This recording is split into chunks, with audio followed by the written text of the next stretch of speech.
Oi gente, tudo bem com vocês? Sejam bem-vindos a mais um vlog de leitura. E nesse vídeo eu convido vocês a me acompanhar lendo a biografia do Leonardo da Vinci, como vocês já puderam aí ver no título, né? E só para fazer uma apresentação, a biografia dele é escrita pelo Walter Isaacson, é publicado aqui no Brasil pela editora Intrínseca. A tradução é feita pelo André Kizarnobai, acho que é assim que se pronuncia. E é um livro muito completo, tem mais 600 páginas, só que 100 páginas são só de referência, então tem 500 e poucas páginas. Mas não deixa de ser um livro bem grande. Eu já comecei a ler, como vocês puderam ver. Eu tô na metade do segundo capítulo, na verdade, porque antes tem uma introdução, né? Eu já tô achando esse livro incrível. Eu já chorei com esse livro. E a escrita tá sendo muito fluida. É uma biografia, então você imagina que seja denso, que seja parado por causa da linguagem e porque não é um romance, né? Eu tô muito acostumado a ler romance, é a minha primeira biografia de verdade, então eu não tava esperando que fosse ser uma linguagem tão fluida igual ela realmente é. Então tá sendo muito interessante. Vou mostrar aqui um pouquinho o livro pra vocês.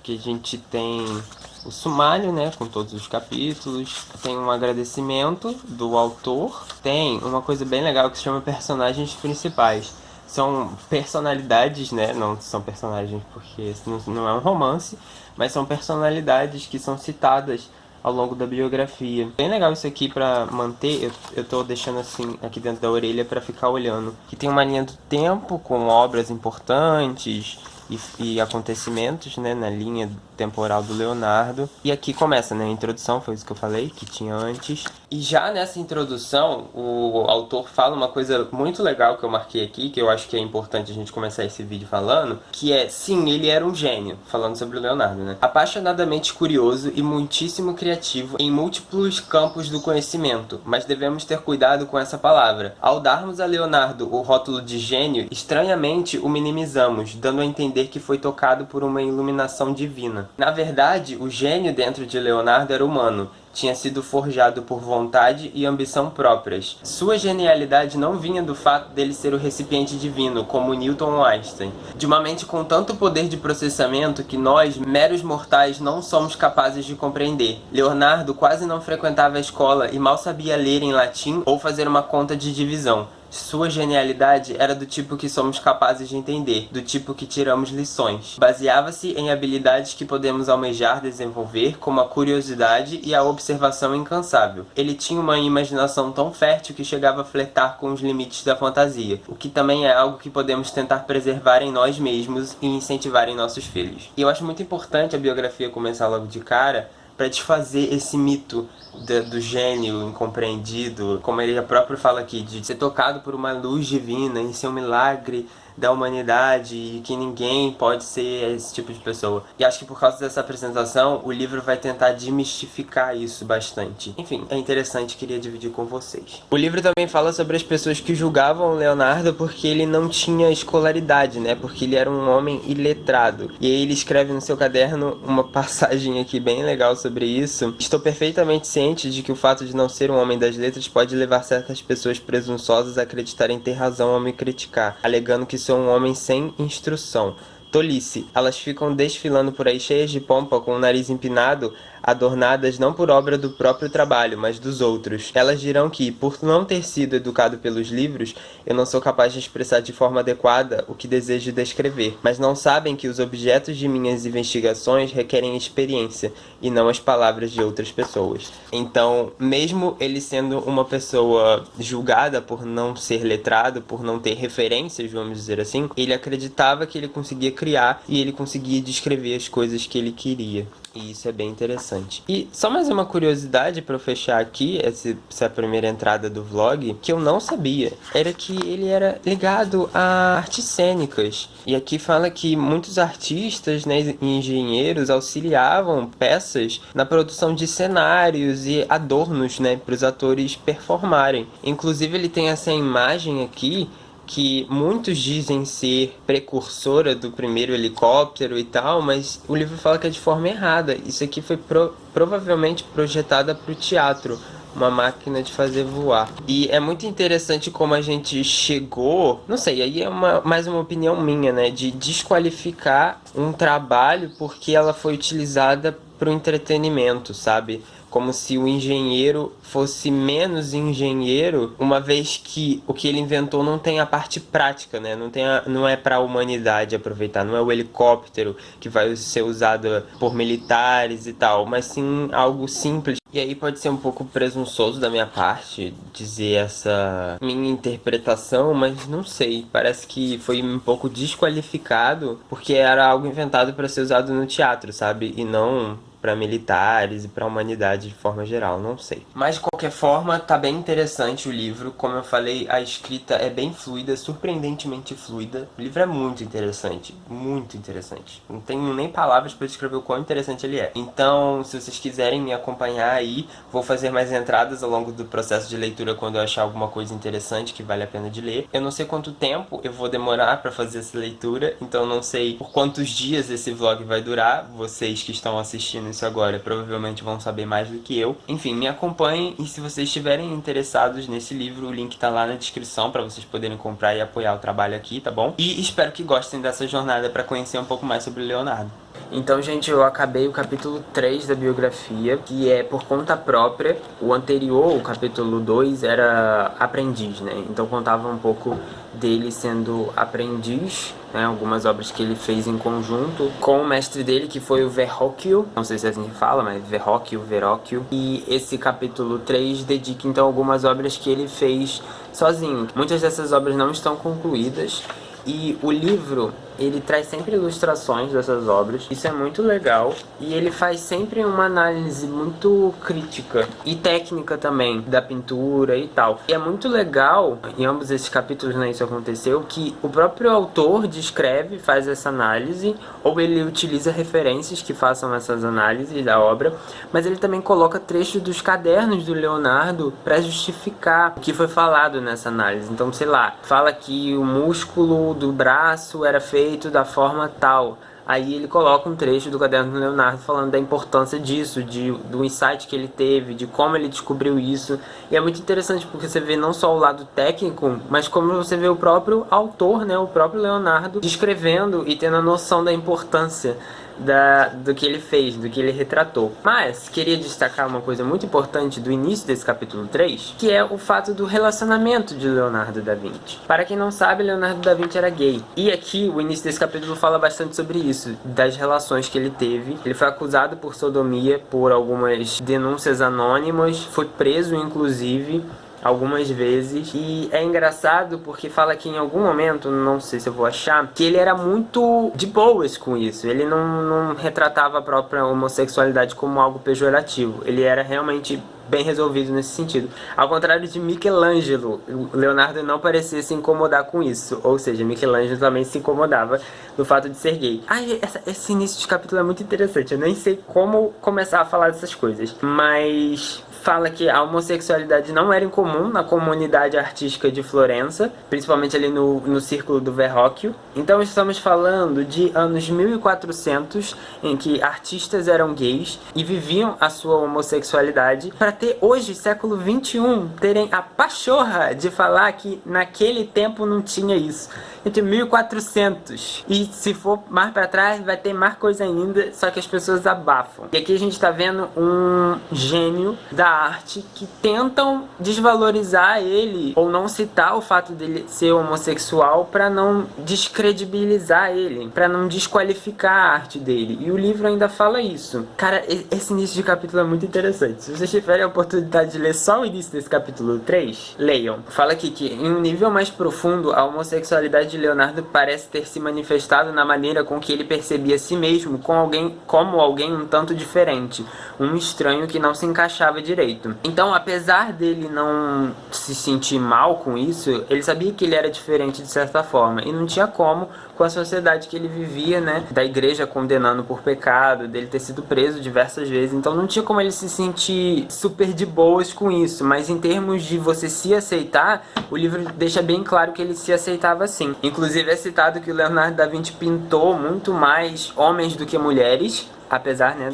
da Mona Lisa, no caso, ser uma mulher, ele pintava muito mais corpos masculinos do que femininos. Geralmente as mulheres eram só do tronco pra cima, né? Nunca aparecia o corpo todo. E de corpos masculinos, realmente tem muito esboço no caderno dele, nos cadernos dele, né? E era algo que ele curtia ali desenhar, visualizar e tal. Eu não tô achando aqui o que eu quero ler. Fiquei meia hora aqui tentando procurar o trecho que eu queria ler, mas infelizmente não encontrei. Mas era justamente sobre isso, sobre os autores e estudiosos recentes tentarem meio que abafar isso pra não subjugar a arte dele, como se o fato dele ser gay tornasse ele um artista pior por causa disso, e não é. E a gente vê na verdade que a arte dele tá totalmente ligada a isso. E tem algumas partes aqui legais do caderno dele. Num deles ele fala assim: quando eu fiz um menino Jesus, vocês me botaram na prisão, e agora, se eu retratá-lo crescido, vocês farão ainda pior comigo.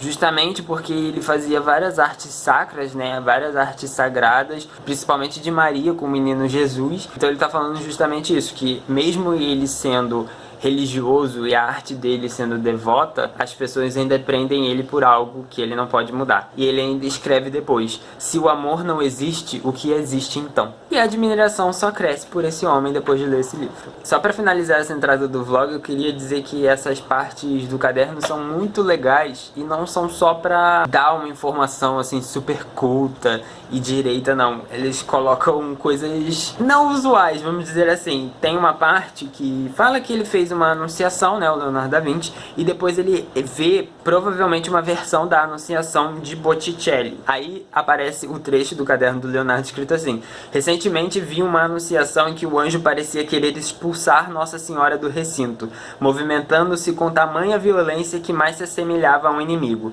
e Nossa Senhora parecia sentir tamanha aflição que poderia se atirar pela janela a qualquer momento. Então ele era afiado, ele usava o caderno dele como diário também. E a gente tem esses trechos aqui super legais no livro que complementam e dão uma visão muito mais humana pro Leonardo, né? De pessoa e não só do artista. E mostra tanto esse lado dos relacionamentos dele, mas também algumas picuinhas que ele tinha ali no meio artístico. E eu tô adorando, adorando, adorando. Próxima vez que eu tiver alguma coisa interessante pra falar, eu volto aqui. Acabei de ler o capítulo 8 agora, que é sobre o homem vitruviano. E o capítulo não é só focado nisso, tem uma breve introdução sobre catedrais e coisas que o Leonardo fez em termos de arquitetura realmente. Mas quando chega nessa parte do Vitrúvio, começa a contextualizar quem era Vitrúvio, na época que ele viveu e o que ele pensava e tal. E foi ele que começou a idealizar essas regras de proporção dentro do corpo humano, né? Porque ele acreditava que isso existia na arquitetura, né? A perfeição arquitetônica devido à simetria e proporção. E pra mim tinha sido uma ideia original do Leonardo, eu não sabia que era do Vitrúvio. Então o Leonardo ele só aperfeiçoou essa ideia e botou novas regras, né? Porque o Vitrúvio botou: tamanho do pé é 7 vezes o tamanho do corpo. É só um exemplo. Porque eu acho que não é esse o valor. E o Leonardo ele também colocou essas regras, e aqui tem elas, mas ele modificou e até fala aqui que é fruto dos próprios experimentos do Leonardo. Ele não só simplesmente pegou a ideia do Vitrúvio e copiou, sabe? Ele efetivamente remontou toda a teoria com base nele. E eu não fazia ideia dessas coisas, achei muito interessante. Acabei o capítulo 16, que é Os Retratos de Milão, e ele faz uma análise também e conta um pouco da história sobre esses diversos retratos que o Leonardo fez e pontos que foram possíveis retirar dessa obra para caracterizar a obra como sendo do Leonardo realmente. E um desses retratos é esse aqui da imagem, que foi achado posteriormente, acho que foi no século XIX, agora eu não me lembro aqui exatamente. Começou uma pesquisa com diversos profissionais para autenticar que aquela obra era realmente do Leonardo, que esse retrato era dele, porque aparentemente sugeria que sim. E aí o livro transcorre todo esse processo de pesquisa, de relatos de profissionais de diferentes áreas sobre isso, e eu acho que tem até um vídeo no YouTube que conta sobre isso. Se eu encontrar, eu vou deixar na descrição aqui do vídeo, porque essa é uma história muito interessante, muito recente também, e que visualiza muito as ciências atuais aplicadas em autenticação de arte. E o Leonardo era muito ligado nessas duas coisas, né? Ciência e arte. E tem uma passagem aqui que eu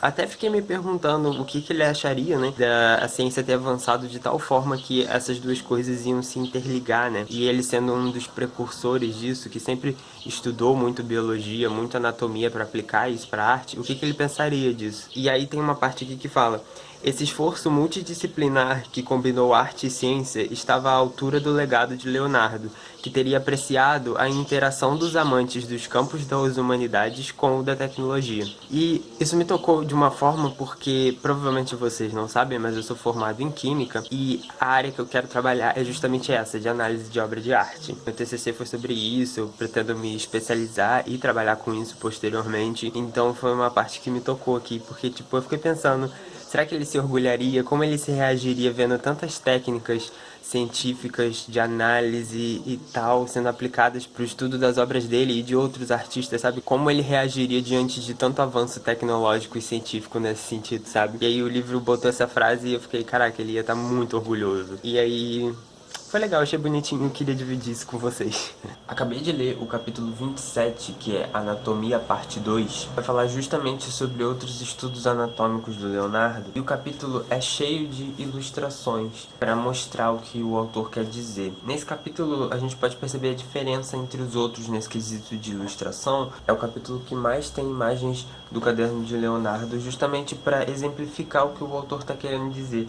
E você começa a perceber que nos outros acabou faltando. Eu não sei de quem foi a decisão de cortar certas imagens, mas eu acho que o livro todo podia ter mais imagens de forma geral. Tem capítulos que ele fala alguma coisa, cita alguma obra, que ele não bota figura ali. Então, nesse capítulo eu senti esse contraste entre capítulos que tinham muitas informações que não tinham imagens e esse que dava imagens para todas as informações. Mas isso não atrapalha a experiência de leitura nem um pouco, é só porque realmente ficou perceptível nesse capítulo, que é bem interessante também. Eu acho que se você está procurando ver a parte científica do Leonardo, esse capítulo mostra muito isso. Fala sobre desenhos de músculos que ele fez dissecando corpos e principalmente estudos que ele fez do movimento do sangue no coração e como o coração bombeava o sangue pelo nosso corpo. E inclusive mostra que o Leonardo estava certo em alguns aspectos, em algumas conclusões que ele chegou. Fala também sobre o estudo do Leonardo de feto e mostra que Leonardo seria considerado herético se a igreja descobrisse que, para ele, o feto fazia parte do corpo da mulher, não era um indivíduo separado até certo ponto. Isso era contra os dogmas da igreja, inclusive até hoje em dia. Então, Leonardo pecaminoso, olha aí. Mas fala também que ele seguia os pensamentos da igreja. Ele só acreditava no conhecimento científico e nos fatos. E para ele isso era um. Então, apesar dele ser religioso, ele conseguia distinguir o que era ciência e o que era religião. E isso é muito importante. Esse capítulo foi um pouco filosófico para mim, porque ele fala que o Leonardo sempre buscava analogias de outras coisas para estudar determinados tópicos. Inclusive mostra aqui algumas analogias que ele fazia. E aí eu me peguei pensando se isso não era um motivo para descredibilizar a genialidade dele.